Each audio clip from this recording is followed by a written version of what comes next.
Well, yeah, so mainly, I'd like to start like where you were born in, and I was born in, okay, let's see. We'll start right here. yeah. I was born in California, in Hollywood. I was born playing guitar probably. I saw the Beatles play. Beatles were a big influence on me, and Was your family into music at all? not really, not really. It was just something I saw on TV, like they were having a good time. Like in between sports and playing the guitar, and eventually guitar was a hobby, right? Mm-hmm. And a hobby turned into a big career, you know. Mm-hmm. But When you started playing, then you were in school and everything. How was that? Were you like really an outcast? Like, exactly. What made you like really be? Exactly. I was an outcast. Yeah, I couldn't decide who my friends were because I was doing my own thing in music, and to do that, you have to sacrifice a lot of your friends and everything you do to parties. We used to play backyard parties with Van Halen. All that party band. Anytime we were in another party, I was in a band called Jabberwocky then. Really? And from there, it's like did some original bands, a lot of coffee bands. And were your parents like right behind you? No, not at all. Not at all. Not until I started making twice as much as my father when I was a kid. Like, garage bands like Pass the Hat and stuff. But anyway, I was good enough band to play the A circuit. The A circuit is like in town the best clubs. We were like the C circuit. Mm-hmm. It's in us all. Bumfuck Egypt to get our act together and like for these clubs that don't all the good bands that want to go out and we make not very much money. But I did that for about 6 years, about 6 years straight, and I worked my way all the way up. A couple years later, I worked my way up to the A circuit. I played the best for a while. Played disco at the Latin and the Lounge. Mm-hmm. A band called Mr. Clean's band, and the guy played saxophone and his wife played drums. I played guitar. This is probably about 77, 76, the disco area, about that area. Yeah. Okay.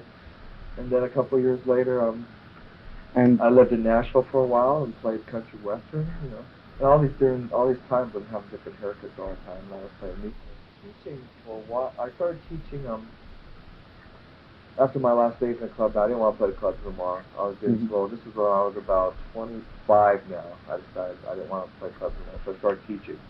Mm-hmm. And I started teaching at a local music store called Moody Music. I did that for about a year and a half, and I picked up about, I think it was 20 myself in music, and music's making my own income. So when I'm not working, I'm sort of broke. And then I went to Lear's Music. I had about 40 students, and like it happened to me that I bought my first 4-track and started writing my own music.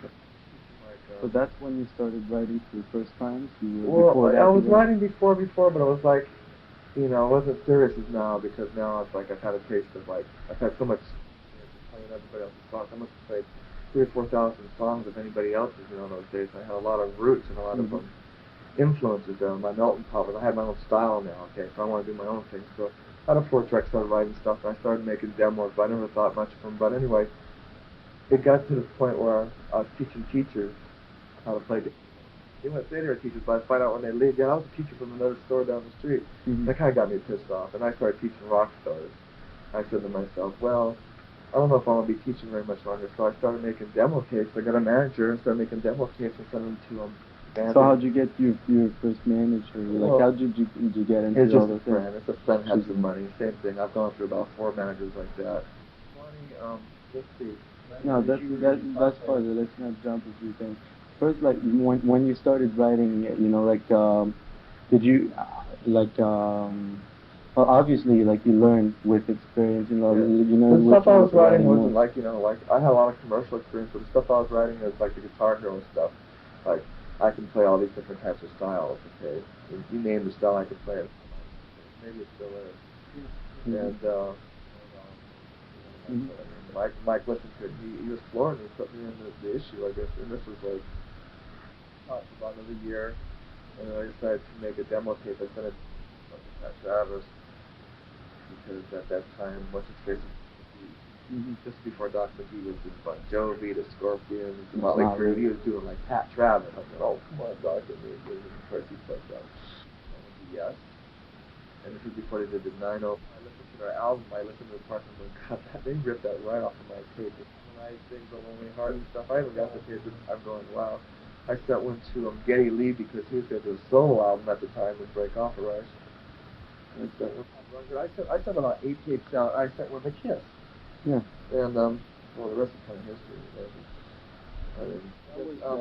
Mike Barney gave the tapes. No, this is not Mike Barney. This is picked up with Grover Jackson now. Yeah. So how'd you get up to that? Yeah. Okay, Grover Jackson had the ins with all these people. Tell me who they like. Who are the best. Paul would go, we just fired him. Who's the best 8 guitar players you know? And at the tip of it, I used to do seminars like at the NAMM show. I'd be the guy at the booth and be the sharp out. This before I had the big companies being sold out to like another company. Like little people go by and be like me playing all the time. Ah, these guitars are hot. Look at that guy playing. That'd be me playing all the fast, Paganini bikini runs. Before literally this in-bass came around. And I made a tape for Paul. I sent it to Paul. I guess Paul was listening to this bathtub. What kind of tape was that? Like, it was he wanted to me some 3 songs, 3 of my guitar playing. So I was in my 4-track. I had an apartment down. I never liked it. So I couldn't even tell you anything. In fact, when I was teaching, I had a couple of my students go, "Hey man, if you have a new Kiss album, bring it in because I want to learn a couple of songs." They would tell me which ones were the cool ones or the bad ones. So I got an audition with these guys. They don't be sure. Okay, so I guess Paul was listening to it in his bathtub, and he was floored. He just freaked out. He even called me about every 3 or 4 days. I'd be in the studio and he'd say, "Paul Stanley from New York on the phone. He wants to talk to you." So I have to interrupt my studio. I'd be on the phone for about 2 hours. Yeah. I had like 4 or 5 people waiting to take lessons. They'd be like, "Yeah, we'll actually want the money back." So they finally decided that they were going to audition me. They weren't going to audition any other guitar player. They had finally found that's love. This is at SIR in New York. And he says, "Stand up." He goes, "Yeah, you look the part. You look cool." I'm going, "Great. At least I look the part." Because I was tall. I weighed like 30 pounds less than. I didn't know they were going to dye my hair black. I didn't know they were going to pierce my change my name. I didn't know they were going to make me wear leather boots. I didn't know I was going to live in Manhattan. But they had all this in mind. Like when they're looking, "Yeah, you'll do the part." You know what I mean? Yeah. So I'm going, okay. So we get into the SIR studio. I guess Paul and Eric come in, some of the management and stuff. And ironically, like they really didn't like the way I played it all because I wasn't playing with them. I was playing over them, when you have a drummer, like you play behind the beat or above, in front of the beat or behind the beat. Okay. They're always playing behind the beat. I was always playing in front of the beat because that's Kiss's style, actually. Yeah, behind the drummer. They go, "Mark, play behind the drummer, like laid back." Because I was always playing in front of it. Yeah. So I always played that way. So it's like I'm playing behind, and they're going. Quick story of the audition, it's like the hell called fuck the audition. I'm playing my ass off. It's like, we're just AGG, and I'm going. And they go, "No, you're not playing it right, Mark." And I'm just play it like more staccato. You're doing it wrong. I'm going, how easy? Here I am playing violin pieces. I can't even do this stupid. They didn't like. I started with pizzicato. I started muting the string. They're going, "Mark, we don't care if you put mozzarella sauce on it. Play it like this." So right there, I knew it's like they weren't into like even top or any harmony theory or anything like that. Any of the fundamentals. They're just like, it's worked for us this song. Do it this way. So I was watching Paul. I actually took my guitar. I lowered it as low as this. And I watched his wrist go up like this. I started going like this. We started playing together. That was funny. And it worked. And I'm going, man. I felt like an 8th grade guitar player. I'm going, man. I'm fucking because I didn't have any technique. Because when you lower your hands down, or lower your hands, go down, you don't get your technique. See, this is our reason I think. Van Halen, Jakey E. Lee, Mark Norton. They want to like. Here's Mark St. James. No. And it's like they're bumbling for a while, and all of a sudden, like, the next day, they had the name for me. They came up with the name. This wasn't my idea at all. Mark St. John, fine. Okay, fine. Mark St. John, fine. No. And it's like, man, you can't wear a t-shirt, jeans, and tennis shoes no more, Mark. Got my ear in Paris.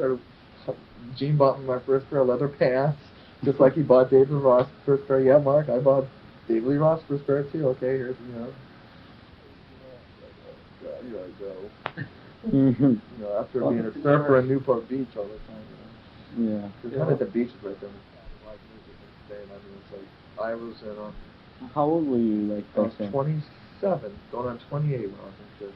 So until 27, mainly nothing like except the guitar. Yeah, well, I was guitar I was lessons, teaching a being lot. Like, teacher. like I must have taught 1,000 students how to play guitar. I teach 4 days a week and had like 12 students a day. You know, in their increments, half hour, an hour increments. So if someone didn't show up, that was my break where I had to learn for another lesson, or like, you know, sleep, or like you know, go get something to eat. You know, could be somebody back in the next slot. You know, so if I had a bunch of slots that were open, those were like fucked up, or you know, I'd be going all the time. Had to make up so they come to the house. So after I get home all day, I'd be tired. I had 2 hours of like getting my shit together, and then like 4 or 5 students come over that night again and start all over. So it's like, you know, constantly and like. And my chops were so up. I mean, because like it's demanding. Like I didn't have students who, like, the mom came over, the little kid, and teach this guy, you know, the hot guitar lecture. And you want to teach more. So I had to do my homework and come up with more stuff to keep them on the, you know, repertoire here, to keep them on the roster. Otherwise, it's just, oh fuck you, find somebody else, you know. Because I was charging in those days. I was charging on, what was it? What you yourself, you took lessons? How was it? I took theory lessons. I went to a theory lesson with a professor at a college. And I took a few lessons off and on every 4 or 5 months from a hot shot jazz guitar player, like, you know, the Joe Passa type of people, or Pat Martino, or something like that. It's like, you know, extraordinary. It didn't work out because you can't play the distortion, right? You play as triads or dyads, you know, distortion. You can't play all those chords. You know, theory and stuff, and I bought a lot of books, and I keep on buying books. Do you read though? Music? Yeah, I read. Right? You read music, but there was no use to it. When you were teaching the kids teaching notation and tablature, yes. Yeah, both ways. But the whole thing, the kids don't want to learn that. They don't want to learn the little block notes and stuff. They don't care. They want to rock and roll. They see these kids on MTV or whatever on the records. It's like, you know, 80% of them don't know it anyway. So it's like they didn't want to make it like that type of career. They want to, like, I want to learn this lick or this riff. Or, so it's like, but that's what you were teaching them. Like, okay, here's this new whatever the hot thing was. Here's the new George Lynch. Okay, show me this. I'm just like, yeah, but if how it came about, performance and the chords and taking it from the progression, you might get more out of it that they want to learn, like exactly what he was doing. But that's how most teachers have to teach kids, though, you know. You know, some of the smarter ones wanted like that. I go, look, he's playing out of an A minor to G, and he's using a Dorian scale, like, you know, and the A. Here's the Dorian. Well, it's not like they don't think about all that. They just think like if I was an age, I knew if I could dunk a basket like somebody else, and that'd make me closer to where I was at. I guess most people are like that. Well, that's what you have to do in the first place. You have to copy everybody to learn. Then it takes years and years to bump it up. I've had my own style for about, I think I've had it for about 6 years, but but now people, when they hear me play on an album or something, go, "Oh, that's Mark St.John." They don't go, "No, that's not And what do you think defines you? What do you think makes you yourself? Like, what's really personal about your style? Well, I'm playing guitar. What can you pinpoint Mark St.John out? Well, it's always melody. It's always melody. It's It always gives some melody, and I've never had on any album. I've only done 2 albums. It's always had a great melody to it, you know, melody. And if that melody is like, it could be one line. If I could take that in a scale, a sequence, an interval pattern, an arpeggio, a double stop or anything, it will always be within the melody, you know, no matter what the technique or dexterity is. Play as fast dexterity, that's... Yeah. And, you know, that comes with all, like, the rhythms, you know, or that comes with, like, fast, like Flying the Bumblebee type guitar or whatever, you know. It all depends on, like, you know, but all comes back to the melody. I always try to have a great melody. And I always never try to upstage the vocal line. I always try to, like, okay, you can play guitar a lot of things, you know, melody is important. Melody, harmony, and rhythm are very important. Those are big 3 elements of music for me. Oh, I learned this new lick, I want to put in this song. Yeah, dude. You know, like, so bad that it has nothing to do with the song. You know, so I'm not into that at all. Yeah. And a lot of people are, you can tell they learn a lick and you want to put in a song, you know, for lick's sake, not music's sake, Yeah.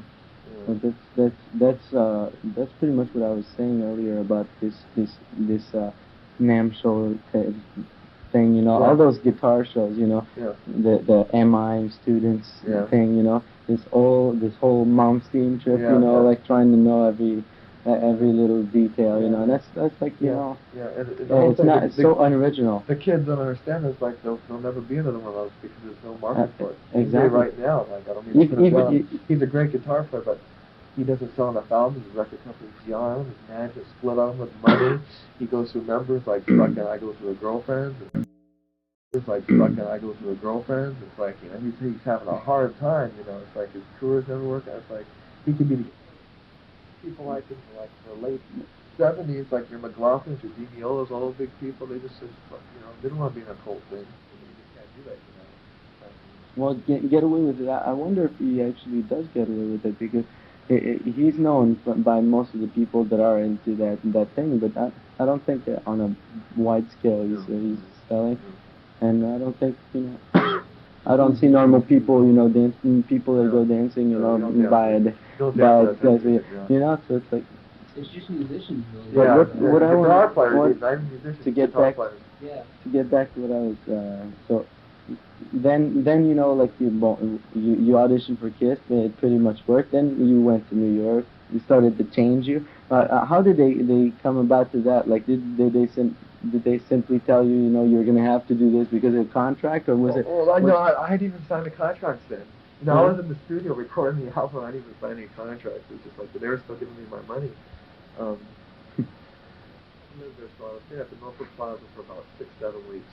And I couldn't stand it. This was like 24 hours of Vegas porno. So they had a broker. They took me to, I can't live here. This is not happening. And get out of the taxi and just look at the neighborhood and let the people hanging out in front of the building. I'm gonna get mugged and raped here, So I finally found a place on 80th and 2nd. And it was expensive, man. It was like $1,400, $1,500 a month. It had no garbage disposal. It didn't have an elevator. It was a pre-war building. It didn't have no air conditioning. It didn't have the AC in the bathroom. And you're paying that much for it? We're paying. Oh yeah, it's like. Yeah, this is a nice part of town too. Right. But here's one better. My Sublimited, and I stayed there for about 7 or 8 months, I think. And every day when I come to the studio, I'd come home and like work on my roughs, because Gene and Paul would work in the same studio. Right. Gene would be over at Hit Factory, and Paul would be over at Right Track. And when they needed me, it's like, Mark done yet? Can I use Mark? When Gene would call Paul, Paul would go, no, he'll be done in 2 hours. And I'd get in my guitar, get out of one studio, and walk over to another studio. Okay, studio Hit Factory is right across the street from Studio 54, it's on 54th Street, and Right Track was on the Main Street, 48th Street, and 7th, I think, over there. Music Row right there. They have all those music stores right there. And it's upstairs, yeah. And I'd go back and forth, doing the roughs, laying down guitar and then going back here. And I'd be from 11 in the morning to about 2 or 3 in the morning, 2 o'clock maybe. And I'd go home and practice some more. Maybe after I get up at 11 o'clock. I did that for about 2 weeks straight. I was just burnt out. Probably. Yeah. And so like mainly was it like very subtle that brainwashing thing they did on you kind of? It's not really brainwashing. It's just like Well, many times they wanted to fire me just for stupid stuff like you can't drink that, you can't eat that. Really? Don't talk like that. Don't walk like that. Oh really? Don't walk behind the people. Let them walk behind you. It's like, oh yeah, Paul was always like that, and Gene was always good. Can't eat that. Can't drink that. I'm not drinking celery juice like you do, or whatever, or have bran muffins in the morning, ordering breakfast, It's like, I'm a kid, So they've already had all their they've stepped their ways. I guess they went through the whole drug thing. Not that I was on drugs, but the whole drug thing and the whole business thing, about after the gig, everybody's backstage passes. There was never no backstage parties. We got the wardrobe lady gave us our bathrobes. We got in the limos. Limos went right to the hotel. We took all our sweaty clothes off, put them outside the room to pick them up, and all of a sudden it's like the other guys went to bed. I'm going like, okay. You want to party? It's like, okay. I mean, here I am. Okay, this is real boring. I'm 20,000 people you play for, and it's like you watch every thing on TV, and you have 4 empty walls. It's like, so you go downstairs to a local bar, and nobody knows who the fuck you are. Nobody cares. You want to go out in the city, where the city I was in at the time, because something happened to me the $1 million machine would go, turmoil. So it's like, go downstairs and get bored, go back upstairs. And I was in my contract, I was allowed to do drugs or drink, I'd be terminated. So I never really got fucked up at all. And plus, at this time, I was still sick. So it was like a double-edged sword. They wanted me to be a certain way, and I was sick. It was like, and I wanted to be myself. I couldn't. It was like catch-22. You couldn't get, couldn't make any way to it. Like, were you sick from that sort of lifestyle? I was sick. The whole thing is I did the album. I finished the album. Okay. And it's like, I finished the album. This has been I've been in New York for about 5 months. Yeah, no, maybe 6 months I've been in New York. I go, man, I am homesick. I have no friends in New York. I want to come back to California.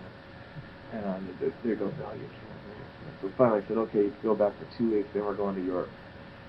For the big tour. And I'm going, great, you're great. Because I was going to come back, rehearse with them for a week, and then I'm going to go back to Europe. Okay. Came home here, I showed one morning, and I woke up and my hand was swollen. And they couldn't believe it. They were freaking out. They were just, I came back home, and I haven't seen all my friends, and we're having a good time. It's like, oh, Mark, we're glad you're doing this and everything. I was like, yeah, it's really cool, and I'm partying and stuff, I've seen all my friends and stuff, and I woke up one morning and my hand was swollen. I didn't know what was wrong. I thought it was like some bumblebee bites or something. I went to a regular doctor. He didn't know, so I waited about 4 days before I called him. I thought maybe it'd go down. I was just like, I can't call him. Go, hey man, what's wrong with my hand? It's freaked out. So finally, it kept getting worse. And I called him and I go, talk to Paul. I go, man, you wouldn't believe this, man. My hand is swollen. I don't know what it is. I've been to a couple of doctors. They don't know. He was freaked out. He just did the album. It's gonna be out in the stores for a week or so. Like we're going on a world tour. And my hand's messed up. I don't know what's wrong with it. He's freaked out. He calls up a hand specialist in Beverly Hills. And so I'm going out there. I'm like, all the movie stars are looking at my hand. So I went through like 2 or 3 times. So finally he puts me into a cast. I'm in a cast. And I'm in a cast for like 2 weeks now. Okay, and it's my fingers are fucked up here. They're in a cast. And so he took it off, and he didn't know what was wrong, so I went to like an orthopedic surgeon, and that's with the bones now we're talking about. He did all the same tests and did stuff, and nothing. And then I went to a neurologist. These are all the people in Beverly Hills. They're paying for it because I got 80% insurance, like 85% insurance doing all this. So I went to a neurologist. He's looking at all my veins and my nerves and stuff. And now it's in my lower back and my kneecap. I even went to acupuncturist and an allergist and fucking psychologist. It's like psychiatric people. So I finally went to a rheumatologist, and he goes, "You got arthritis, buddy." He took me right there and put me in a wheelchair and moved me to the hospital. And I'm going, oh great. So it's like, bye. Yeah, I'm going, oh. Finally, after all these assholes, 3 weeks now, of all these other people that cost so much, they didn't know what was going on. And the rheumatologist told me I had arthritis. I thought, great. And it's like, he put me in the hospital. I was in there for so long. They're giving me they're giving me shots in my fingers. Is that really painful? Oh man, right in my knuckles here, like get the inflammation down and stuff. And I did in my kneecap and taking out water on my knee and stuff. And he said it would take from 6 weeks to 6 months to heal. Well, about 3 days I had to go back to New York and rehearse to go to Europe. Like, can't you get it done? Like, Paul, gee, I'm in the hospital, so they're freaking out. They didn't know what to do. So there must have been. So for Bruce, it was like a godsend for him because they didn't have this whole idea of looking for somebody. Because remember, they didn't audition a bunch of guitar players. They found who they wanted. Okay, this person. So I guess Bob, their older brother, Bruce's older brother, was, I guess, one of the original Kiss members. Yeah, he's known them for a while. Yeah, okay. Something like New that. Jersey, New York. Something like that. He recorded that on some.